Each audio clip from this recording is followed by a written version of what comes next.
salut bande de BG. Vous m'avez demandé une vidéo d'histoire qui font peur. Et c'est parti.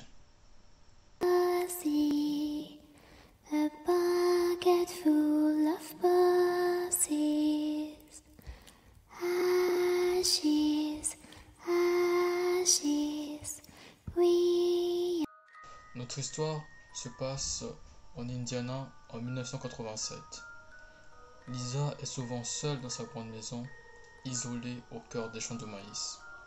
Ses parents rentrent tard tous les soirs et donc ils ont décidé de lui acheter un chien pour la rassurer.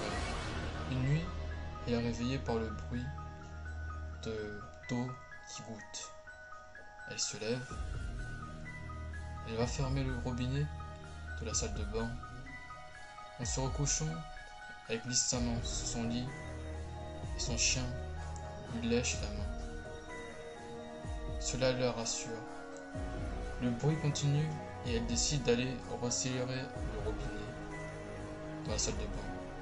Elle se recouche et glisse de nouveau sa main sous son lit et son chien lui lèche la main de nouveau. Mais le bruit continue et Lisa n'arrive pas à dormir. Elle fait un dernier tour de la maison sans rien trouver. Elle se recouche. Tout en glissant sa main sous son lit, le chien continue de la lécher à nouveau. Le bruit est toujours là et Lisa décide de localiser sa provenance. Le son vient du placard. En ouvrant le placard, elle découvre son chien, égorgé, suspendu par les pattes arrière, se vidant lentement de son sang. Sur la porte du placard, un message décrit en lettres de son. Les humains aussi peuvent lécher. Franchement, l'histoire elle est terrible. Faut se dire que depuis tout à l'heure, depuis le début, c'est un mec, ou bien une fille, je sais pas, un psychopathe en tout cas, qui était en train de la lécher. Elle pensait que c'était son chien, elle était rassurée et tout. C'est terrible. Imaginez, ça aurait pu tourner mal. Heureusement, je pense qu'elle va bien. Passons à la deuxième histoire. Ashes, we.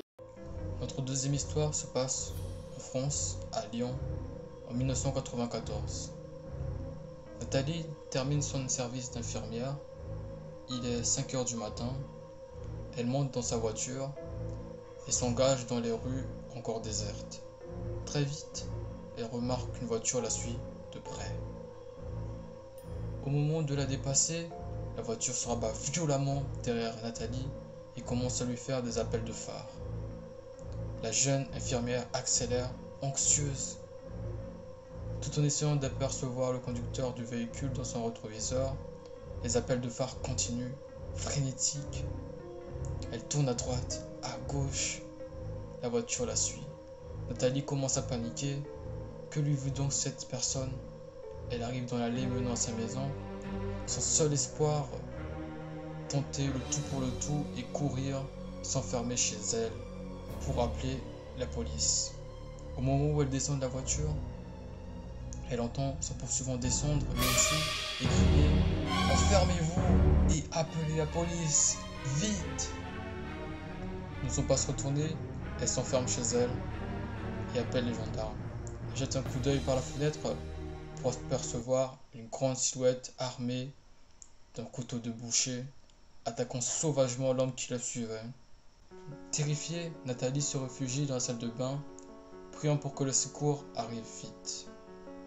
Ce n'est que plus tard qu'elle comprendra ce qui est vraiment arrivé ce jour-là. L'homme de la voiture essayait de la sauver. Il avait vu qu'un homme a pénétré sa voiture et la personne voulait s'en prendre à Nathalie. Malheureusement, en tentant de sauver Nathalie, le monsieur qui la suivait a dû donner sa vie. Passons maintenant à la dernière histoire.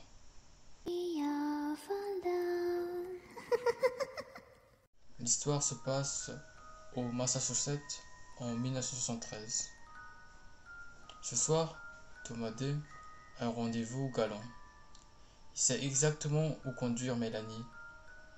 Derrière le bois à la sortie de la ville se trouve une clairière isolée, parfaite pour une petite session de galoche. Il passe donc chercher sa doucinée en voiture et se gare tranquillement dans la clairière.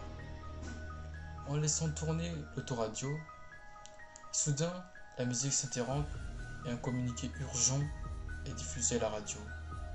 Un meurtrier s'est échappé de l'Asie située à quelques kilomètres de là où ils sont. Le présentateur en donne une description un peu floue mais précise toutefois que cet homme est très dangereux et possède un crochet au bras droit.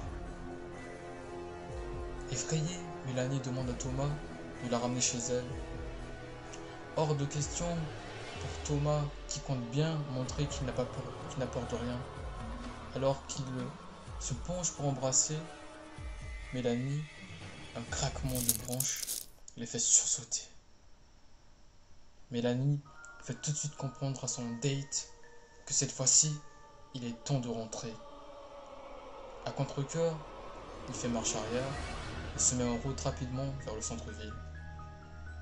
Arrivé devant la maison de Mélanie, cette dernière descend de la voiture et se met à hurler de manière incontrôlable.